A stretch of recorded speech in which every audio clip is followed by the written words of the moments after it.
friends, today we are going to talk to you about a highly requested case. It's one that we have become very invested in. We have spent hours researching this case. It's a case that will leave you with a lot of questions, but it'll also leave you with a ton of passion to find this sweet girl and bring her home. But before we get into that, my name's Natalie. I'm Erika, and this is Drunken True Crime.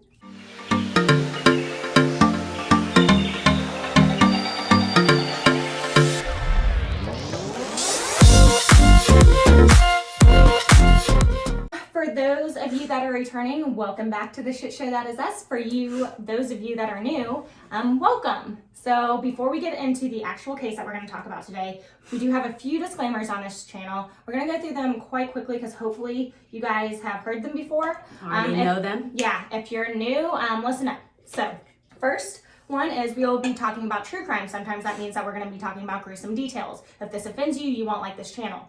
2, we will be drinking while we do the case. We'll have a different cocktail each week, and this week we are actually doing a French 75. We'll always post the recipe in the description down below, so hopefully... It's delicious this week. It is really good. The third one is we are going to be ourselves on this channel, so if you see us laughing or anything of that nature, we are not making fun of the case, we are not making fun of the victims or making light of the situation. That is us just being ourselves, and sometimes it is very, very hard to get through these cases, and so it just helps us bring a little bit of light during this time. Most of the time we're making fun of each other or ourselves, so please do not get offended by that. I know some people don't like it, so if you think that's going to offend you, trust me, you do not want to be here. You will not like it. Right. I read a quote today. It was from Grizzly True Crime that really stuck with me. It's like, in the world of true crime, be the light. And that's what we try to do, is bring light to these cases that need the attention, but also, you know, make it a little bit lighter instead of like just focusing on the facts and the gruesome details. Right. Okay, last disclaimer here, folks. The information provided by us in this video is for educational purposes. All information in this video is provided in good faith. The views expressed are our own personal opinions, and the details we provide are all alleged, and individuals are innocent until proven guilty in the court of law. So with that being said, if any of that offends you, triggers you, or pisses you off, just leave now. You won't like it. Move right along. You will not like it. Move right along. However, if that sounds fun to you and you think you're going to have a good time here, grab a cocktail, come be our friend, and let's get into this case. Let's be friends, guys. Yes, cheers. Okay, guys, so this is kind of a long story. We don't know how long it's going to take us to film, so we might split it up into 2 different parts. We might combine it into one. We don't know. So we're going to take you guys through it, and we're going to try to be as detailed as possible. And so, again, might end up just being 1 video, might end up being 2. Okay, spoiler alert, it is 2 videos. However, we do promise to launch a second one really quickly. Okay, so before we dive into the case, I just want to let you guys know that this is an active case and new material is coming out. So the details might actually change after we film this, and we're filming this on January 7th of 2022. Yes. So if anything changes, we'll definitely keep you guys updated. So another point before we get started is that when you hear us go through this case, and if you've heard anything about this case, one's first reaction is to immediately blame the parents. And statistically, that's not wrong, because statistically, when it comes to children's abductions, missing children, it's typically the parents. However, before you jump to that conclusion, I just want you to listen to the entirety of this case before you do that. At the end, we'll talk through opinions and things of that nature. I know it's really hard. I'm not gonna lie, I fell into that trap. When I first heard about this case and I hadn't gone into all the details yet, I immediately was like, oh, definitely the parents. Right. So I would just say, don't fall into the same trap that I did. Please listen all the way through before you make that conclusion, and then at the end, obviously make whatever conclusion that you want. We'll tell you our opinions, and we would love to hear yours down below. So as always, we're gonna start talking about the victim. Summer Moon Utah Wells was born on February 4th, 2016 to Candace Bly and Donald Wells. She has 3 older brothers. Yeah, I will say we'll refer to them as her brothers, and you can easily find their names. But the parents have said that people have been threatening them terribly on social media and threatening the other kids. And so for that reason, we're not gonna say their names and leave them alone. Okay? Okay. Yeah.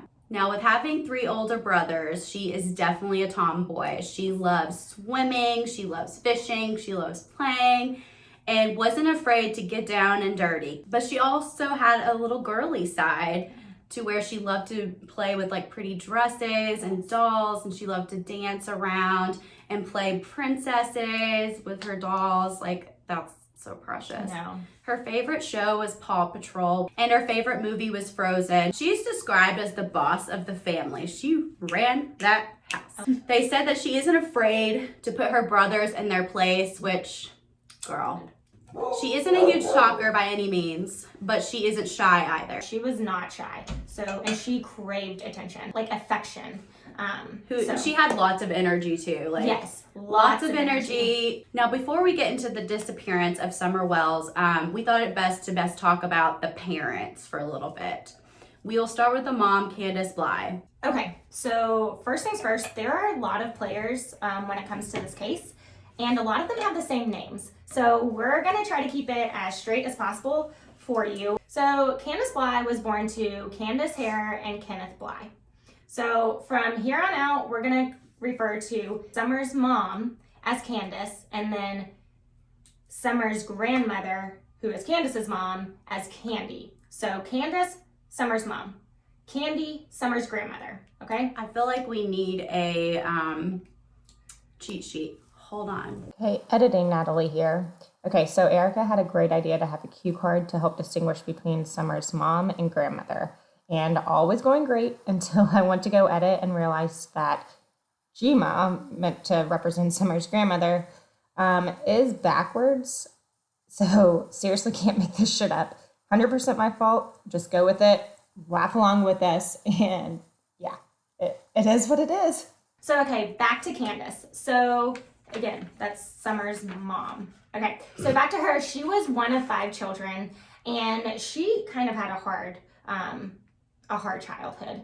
So from the beginning, so when she was born, she actually had a heart issue that she immediately had to be flown from that hospital like multiple states over to be treated. She immediately had surgery. So even from the start, it was hard, and it didn't get much easier from there. Her childhood was stricken with, poverty, learning delays, things of that nature. When Candace was a teenager, she actually joined a traveling circus or a traveling carnival. And she met this guy named Andrew Fladden. If I'm mispronouncing that, I apologize. So many jokes just popped in my head. Oh, good. So they had a relationship, or they started their relationship, and they actually had 2 kids. So they had a boy and they named him Andrew, and then they had a daughter and they named her Candace. So they literally named their children after themselves. I go back to my original statement. They cannot Creativity. So again, this is why this does get a little confusing. These 2 don't play a big role in the case, but I do want to bring them up for one reason. So Candace, Summer's mom, and Andrew, okay, so the mom, and Andrew, her husband, their relationship didn't last very long. And while they were together, there was a lot of abuse going on. There was a lot of domestic violence going on. There was a lot of alcohol abuse, and there was a lot of drug abuse, and their drug of choice was meth.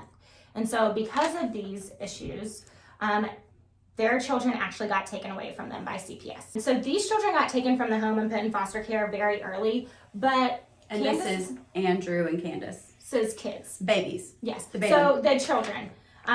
Yes. So they got put into foster care, but the daughter, so Candace's daughter, actually made a comment once Summer went missing, and she went on Facebook. She said, Candace Bly is my bio mom. Candace Herrera is my bio grandmother. Summer is my half sister because she got divorced from Andrew. Andrew is my bio dad. I have a bio brother named Andrew as well. He's Candace Wells' oldest. My Aunt Rosemarie Bly, the one that's been missing for 10 years. Basically, all that to say is, one, that this family is really confusing, but the main point here is that the daughter and son were removed from the home because of abuse and drugs, okay? But we did want to bring them up just because it does give some background into the family. And, Candace, Summer's mom, just a background into how she has treated some of her other children and just the dynamics of the family. Right. So now we actually want to go into the very last part of the thing that the daughter stated on Facebook, and that's talking about her Aunt Rose. So Rose is Candace's sister, so the mom's sister, okay? Mom's sister. Yeah. And she is actually missing as well. Rose left her home in Wisconsin to go to a bar to have drinks with her cousin, and she was never seen again. And this happened back in 2009, so on August 21st of 2009, and she's still missing to this day. Now, her car was eventually found about 30 miles away, but that's about all they have going on in this case. There's not many leads or much more information that we have. I will say that the disappearance of Summer has re-sparked interest in Rose's case, so there has been more attention on that, but no new details have been released. They don't believe that there is absolutely any connection between the two. It's just strange to have two family members go missing in a 10-year period. Yeah, it's very unlucky. Well, a little over a 10-year period, but like it's very, very unlucky, and just goes to show the hardships that Candace, Summer's mom, had to deal with in her, not only her childhood, but also in her adulthood. Now we want to talk about Summer Wells's dad, Donald Wells. Don was primarily raised by his father, who was also named Don. Again, no originality here. But his mom wasn't completely out of the picture at this point. So his parents actually struggled with substance abuse, and his mother actually remarried a man who would sexually abuse Don during that time period. So a lot of hardships already in both Candace and Don's early childhood. From there, Don allegedly went from being abused to being the abuser, allegedly sexually assaulting his stepsisters. Gross. Not accusing Don's behavior at this point by any means, but a lot of times you do see children who have been sexually abused grow up to be the abuser because that's a learned behavior. Yeah, and not saying that always happens, but there is a correlation between the two. But not any means people that were sexually abused grow up to be sexual offenders themselves. So, but no excuses. But Summer's dad's life was hard from the very beginning, just like Summer's mom, Candace. And one note on that, so Don never actually got charged with abusing his stepsisters. So did they ever file a claim? No. So the parents of Don, allegedly, covered it up, and they didn't want him to get in trouble, and so they kind of just swept it under the rug and kept it within the family, so there were never any charges brought against him.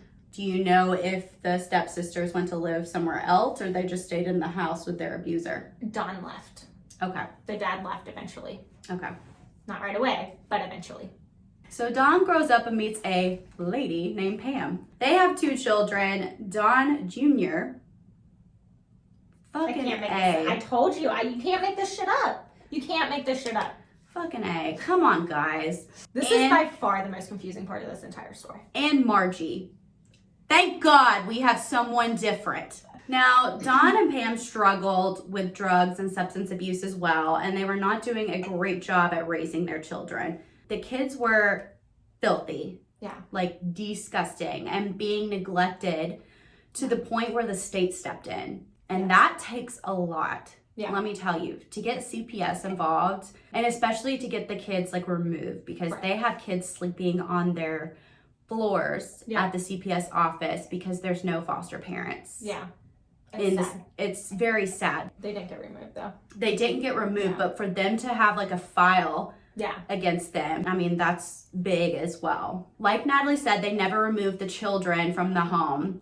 But side note, Don Jr. actually grew up and followed in his dad's footsteps, and now is a registered sex offender. So there's, I don't know, I don't want to throw this family under the bus, right? But these are the facts. The son is registered as a sexual offender, okay? Now, if you hear, his dad has come out and defended him because this family is just getting completely annihilated in the press, social media, the internet, all, you know, I mean, if you've heard about this case at all, you've heard some of this.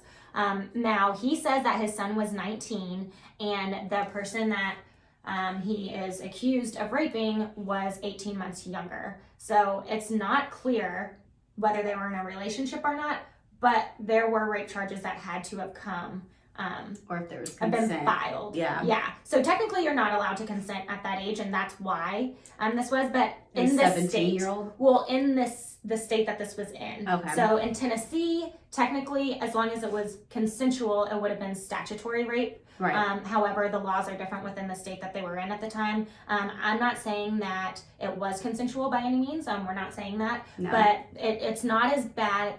Not saying it's not bad, but it's portrayed a little bit different in the social media, like he raped a 5-year-old. Mm-hmm. And so again, assuming that if it was consensual, it would have been statutory rape in Tennessee. Right. And now if it wasn't, then rape is rape. He should Rape be a is sexual rape. offender. Yeah. So we are starting to see a pattern of destructive behavior and destructive parenting. Yeah. Having it trickle down into affect the children Yeah. that they are raised by, with Summer's grandparents and probably great-great-grandparents, if I were to guess as well. Like, Yeah. we just see the family tree trickle down Yeah. at a learned behavior. Yeah. Unfortunately. Now, Dawn and Pam's relationship didn't last long. Shocker. And after that, Dawn meets Candace, Summerwell's mom, while they were in Arkansas. They started their relationship and she got pregnant with their first son together. So after they gave birth to their firstborn, they moved to Tennessee to take care of Dawn's mother because she was suffering with MRSA, which is a very aggressive staph infection. And unfortunately, Dawn's mom would actually die from this horrible infection. In her will, she left 11 acres to Dawn and Candace, Summerwell's mom, which they live on this day, and where Summer allegedly disappeared from. After Dawn and Candace received this land, they continued growing their family and would go on to have a total of 3 boys and 1 daughter. Her name is Summer. So now we want to talk a little bit about this 11 acres that they were given by Dawn's mother. So they built their house on this 11 acres, and their home is on Ben Hill Road in Beach Creek, which is an unincorporated town in Hawkins County, Tennessee. That means that Beach Creek doesn't actually have its own police because it is an unincorporated town, but Hawkins County does. Mm-hmm. And so this will play a role later in the case, so just remember that. Now, this is a very rural area of Tennessee. There is not a lot around. The 11 acres that they are on, it's very hilly, it's very just covered in trees, a dense coverage or canopy of trees over it. Really steep hills, rocky. You're dealing with bears and snakes and coyotes. And so just want to give you an idea of what the actual property is. And then within that area, there's a lot of poverty, a lot of people dealing with poverty there, and there's a huge meth problem. Mm. In addition to that, there's actually quite a lot of sex offenders in this area. Just keep that in mind as we go through this case, because that will play a role when we talk about possibilities of what could have happened to Summer. So now we're going to go through the actual what happened the day that Summer went missing. And now I want it to be known that there are multiple stories of what happened. So we have listened to tons of interviews from both of them, hours of interviews. A lot of the information that we are getting is from Candace, Summer's mom, her version of the story, and the other person that was with her this day. And so they actually sat down, both of these individuals sat down with a man that they trusted. He's a YouTuber, and he's got a blog as well. And his name is Chris McDonough. And he is actually an ex-homicide detective. And I will say this is the only full interview that Candace, Summer's mom, has actually done since this ordeal started, besides Dr. Phil. But this is the one where she seems the most comfortable. And so I just want to say, if you are interested in this case at all, we'll link the videos that Chris McDonough has done involving this case below. I would say they are very, very helpful. I highly recommend listening to them. So with that being said, let's jump in. So this whole ordeal started on June 15th of 2021, so just this past year. So that morning, Summer's mom, Candace, she was actually taking Summer's grandmother, Candy, to the doctor. Candace, Candy, and Summer, they all get in the car to take Candy to the ER so she can get her knee checked, so to the doctor's appointment. Now, just want to point out that there's going to be a lot of questions. Okay, where were the brothers during this time? Because the dad was at work. Where were the brothers? There's conflicting reports. At first, they said that they went to work with their dad. However, later we'll hear them say that they were at home. My guess, and this is pure speculation on our part, my guess is that they were left at home, and Summer's parents said that they went to work with their dad because they didn't want to get in trouble, and they don't want to get any more heat from social media and the internet. With all that being said, like, the plan was never for the boys to come with Candace and Candy. So while Candy is at the doctor, Candace and Summer, they actually go pick up Hunter. So this is a new face that we haven't talked about yet. So Hunter, I don't have a cue card for him. Yeah, no, we don't need one. Hunter! It's the only Hunter in this case. So Hunter is a 15-year-old boy, and he is Candace's ex-best friend's son. So Candace used to have a best friend named Allie. They somehow got into a spat. They're no longer best friends, but she's still very close with his son. She stated that he's like another son to her, so that's why he was around that day. It wasn't weird for him to join them. So shortly after Candace goes and picks Hunter up, Candy actually calls them and says that she's ready to be picked up from the doctor. So they go and they pick Candy up from the hospital, and then they go and they drive to Walgreens, and they go to drop off her prescription. They find out that it's going to be about 20 minutes, so they're like, okay, well, we'll just drop it off, we'll leave, we'll come back. But while they were actually sitting in the pharmacy drive-thru, and now this is according to Hunter, he stated that Dawn had called Candace, okay, and stated that there was a man on their property that had been there for about a week who was trying to touch the children, okay? So this is how Hunter said it. It's kind of confusing for a few reasons. One, Dawn was supposed to be at work. According to all the reports so far, like, Dawn was supposed to be at work during this time. Not to say that he couldn't, maybe he came home for lunch, who knows? But that's one thing. The second thing is that statement just doesn't make sense, okay? So whether or not it's true, I don't know. We'll get back to that a little bit later about the different theories. He had a spidey senses on that day. Yeah, so we'll see. I don't know.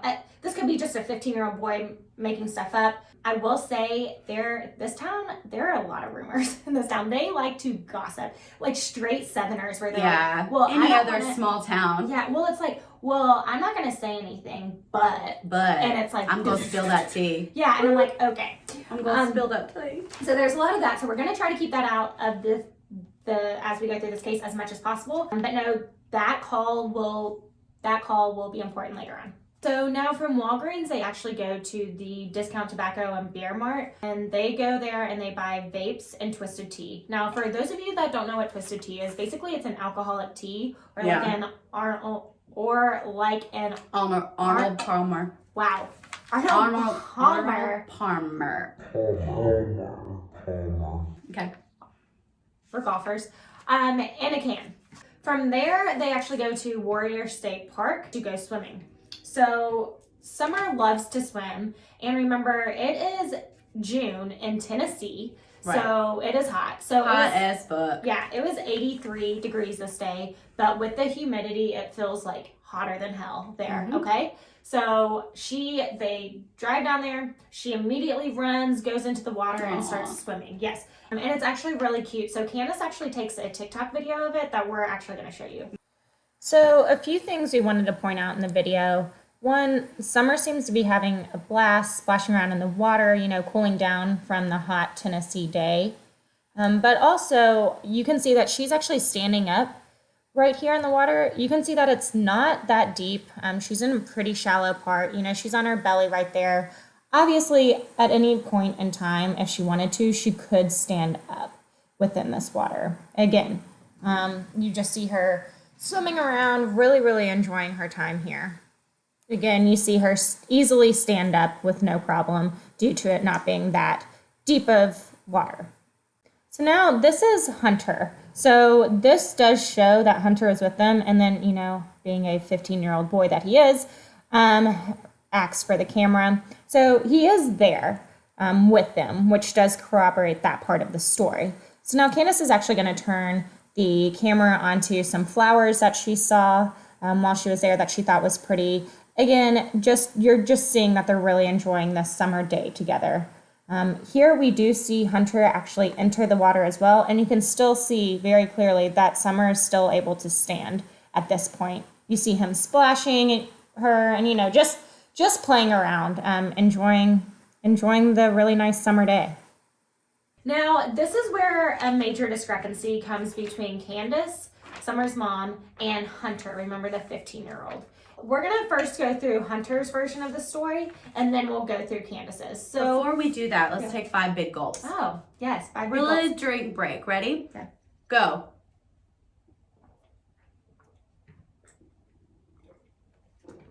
Ooh, yeah. So Hunter says that Summer's already in the water. Him Splashing and around. Candace go over there. Candace starts drinking or pops up on one of the twisted teas and, you know, is vaping. And Hunter goes to Candace and was like, hey, can I have a twisted tea? And she was like, yeah, here, sure. And let him have a twisted tea. Now, Candace says that this did not happen. I think it did. I think it did probably. And she doesn't want to get in trouble. Yeah, she's just embarrassed that she did it. Yeah. I'll let you guys form your own opinions. I think this probably did happen. I feel like that's common in the South, though. Yeah, I mean, it's not something that I would do by any means, but I wouldn't do it, but like I grew up in a town where it was one red light and like people do that. Yeah. It's like here's a natty light. Yeah. I mean, it's mostly water anyways. What harm is it gonna do? There's also another part of the story that they differ in. So they both agree, and you see obviously in the TikTok video that Summer's swimming around, and Hunter says that Summer actually went under the water for about, like, she went under basically and just didn't come up, and so he got scared, so like runs in, and when interviewed he said that it was about 15 seconds, he recalls, but that when Summer came out of the water she seemed fine and was like jumping and swimming around. Right. Okay, so Candace, she says that this did not happen, that Summer was swimming around, but she never went underwater for that long. And as you can see in like her TikTok video, the water was pretty shallow around there. Not saying that she couldn't have gone under, but I would probably say that Candace's story is more likely, that Hunter probably just freaked out a little bit because he's not as used to her, where Candace knows her daughter, knows she can swim, wasn't that concerned that she was underwater for a little bit of time. And kids like to go like underwater and see explore. how long they can hold their breath. Yeah, I mean, I feel like that's a normal thing. So from there, the 4 of them, so Candace, Candy, and Hunter and Summer, they all jump back in the car, and from Warrior Park they actually go to their original hippie house. So this is technically a tobacco store. There, Candace and Candy, they go into the store while Hunter and Summer stay in the car because they're not 18 and they're not allowed in the store. While inside, they buy more vapes, and then they get back to the car and they go back to Walgreens to pick up Candy's prescription. From there, they go to Sonic, they all get slushies, and then they go to Priceless, which is a grocery store. Mm-hmm. This is another place where Hunter and Candace's stories don't match up exactly. So Hunter says that Candace and Candy were in the store for an hour, where Candace says that they were only in the store for about 15 minutes. My guess is this, and I will say they both... I feel like the truth lies between the two. Yeah, I was going to say they both admitted that they are not very good with time. They stated that things move a little bit slower in their town. They're not constantly tied to a watch or their cell phones, and it's just a slower vibe atmosphere, which is very, very true here. So I would say, yeah, it's probably somewhere in between. I don't think it's important to the story, but you will hear that a lot when it comes if you do any research into And the Summer story. was being watched by Hunter, so I Yes. don't see the problem here. Exactly. The last thing when it comes to discrepancies between Candace and Hunter's story is that the actual order of the stops is off a little bit, but they all agree that they went to all the stops except the original hippie house. So Candace says they never went to the original hippie house. They probably did. You know, I don't think it's that big of a deal. Again, I think she's trying to cover something up because while she was inside, she got vapes,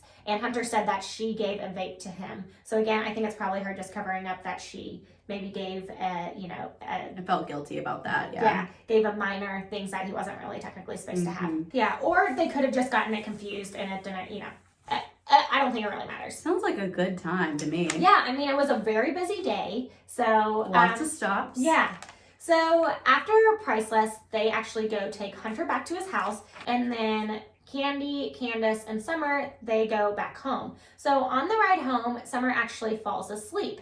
And she falls asleep with her arms like over her head, like this, something of that nature. And Candace, the mom, turns around and sees it, and she asks her mom to take a picture because that's how Summer's dad sleeps, and she thought it was really cute and wanted to, capture it. Well, the grandmother, just, maybe not being so tech savvy, actually ends up taking a video instead of a picture, unfortunately, and Summer had my Nana. and Summer had already moved her arms down. Now, the reason that I bring this picture up is because there is a ton of speculation around it. There are a lot of theories around this photo. I mean, a lot. So if you Google Summer Wells, this picture is going to come up. Mm-hmm. So we're going to talk about like the top ones here. So the first one is that people speculate that Summer's already dead in this photo. No. I know. No. I don't agree. So her lips are still pink. Yeah, that's what I'm saying. So a ton of people are speculating that Summer's actually dead in this photo. And they say that they took this photo as evidence to prove that she was alive. They say that because her eyes are slightly open and not all the way closed. Honestly, I think people sleep with their eyes halfway open all the time. To Erika's point, neither of us believe this. It just looks like a little girl sleeping after a very long day. She was tired from all that swimming. Yeah, exactly. The second thing is that people said that Candy and Candace, so the mom and the grandmother, knew that Summer was going to be abducted, so they wanted proof that she was alive when she was with them. Where did people come up with this? I know, but honestly, if they wanted to prove that, I feel like they would have taken a picture of her awake or a video of her awake in the car. So I don't know. I just think it's a little girl sleeping. And even in the video, you hear the mom say, oh, did she move her arm or something of that nature? Which goes along with the story that she said the reason that they were taking the picture is because she wanted to capture it because she was sleeping like her dad and she thought it was cute. I think people are just speculating just to speculate. Yeah, and I agree. Over speculate it. Yes, agreed. Let us know what you guys think. Did we miss anything about that photo? But again, to us, it just looks like a little girl sleeping. Yeah. Okay. So now before we get into what happened next, according to Candace, the mom, we want to talk more about the property they live on a little bit more. So they live on 11 acres in a rural, why'd you give me this? I'm sorry. In a rural part of Tennessee. In a non-city part of Tennessee, about 40 to 45 minutes from Kingsport. Their driveway is extremely steep and made of gravel. When it rains, it becomes pretty dangerous terrain. Now you see in the picture, there's this house on the property and there's also a trailer. So Summer and her parents and her brother live in the house, and then Candy, the grandmother, lives in the trailer that's on the property behind the house. Now, although they have a lot of property, the house itself is not that big. But there is a roof over their heads, and so I don't judge them. They're able to have shelter for their kids. Yep. Now, the two older brothers sleep upstairs, and then Summer and the youngest brother's bedroom is in the basement. Before people freak out, her parents' bedroom is in the basement too. Because she is the youngest, the parents wanted her close in the bedroom, which makes sense because if she was, an infant and everything growing up, you want her to be close to you as the parents. Yeah, I don't think this is really weird. A lot of people though were like, oh, they stuck her in the basement. Like, no, that's where the parents were too. It's just the house wasn't that big and it was a space for them to sleep. So. Exactly. That's where you put the kid that's like gonna scream in the middle of the night. And that's where they go. Now, we will say the entrance to the downstairs basement stairs is a little strange, and the stairs are pretty narrow going down, and it's awkward to get down. So when you walk down the basement stairs, it's one big room. Okay, so on the left-hand side, you have the parents' mattress there in their bed, and then on the right-hand side, you have Summer's bed and mattress, and that's where her and the youngest brother actually sleep. We're going to show you a video to better understand what we are trying to describe, because this is really hard to describe. Just putting it out there. Oh, down into her bedroom. Our bedroom, and then hers is on the other side. Oh, okay, in the basement. Yeah, in the basement. Well, this makes sense now. This is how I always get down here. Yep. I don't know if you want to come down. You? Oh, man. Good grief, No, girl. I want my sister. Oh, my gosh. Way to go. This is my husband's room. Okay. And over here, well, it's a mess again. That's all right. But this is where Summer and Little, because only 9, Okay. and they stayed down here.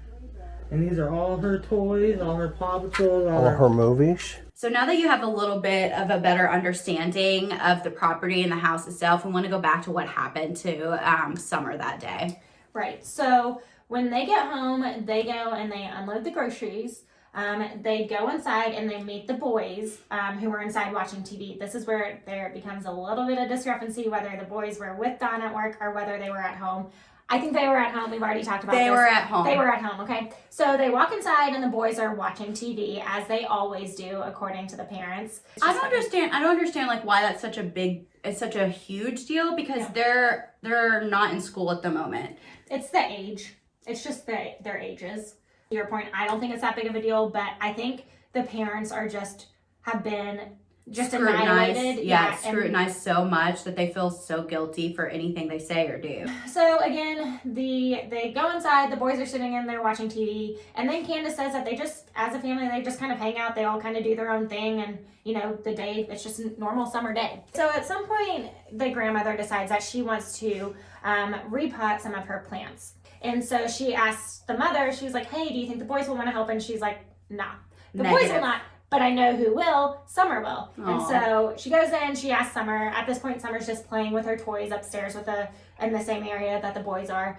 And Summer jumps up really excited and she's like, yeah, I want to help. So they spend a little bit of time doing this, and Summer actually got to decorate the pot. So after they had replanted all of it, she was allowed to go pick up stones that they had gotten on their recent trip to Gatlinburg and put them in there. She even put her little Paw Patrol dogs in there. Yeah, they're still in there to this day, but they're so cute. So she got to decorate all of that. That's the most precious thing I've heard all day. And she just had a blast doing this. So just want to remind you that this is Candace's version of the story.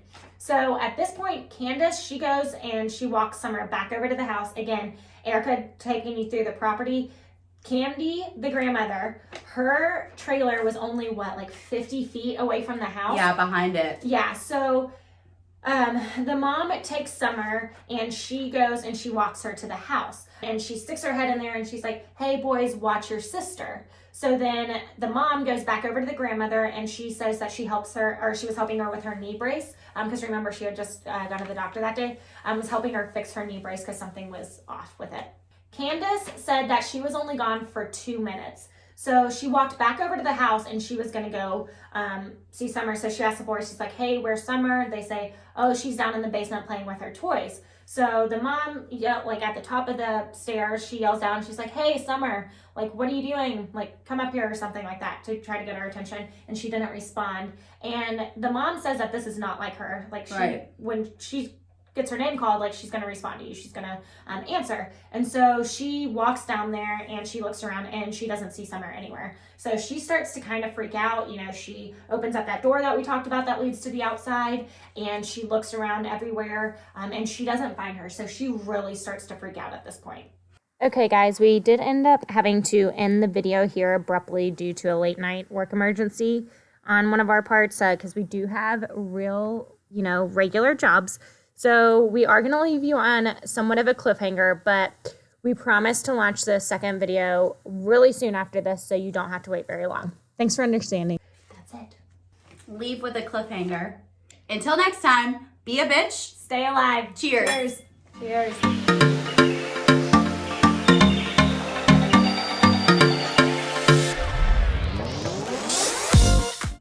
I'm doing so well with the cue cards. I'm so focused. Wow. Okay. So let me try that again. I'm doing so good. I'm doing so good. Just give me a minute. Dawn grows up and meets a man. You gotta be quicker with that. Well, I got it. Okay. What the fuck?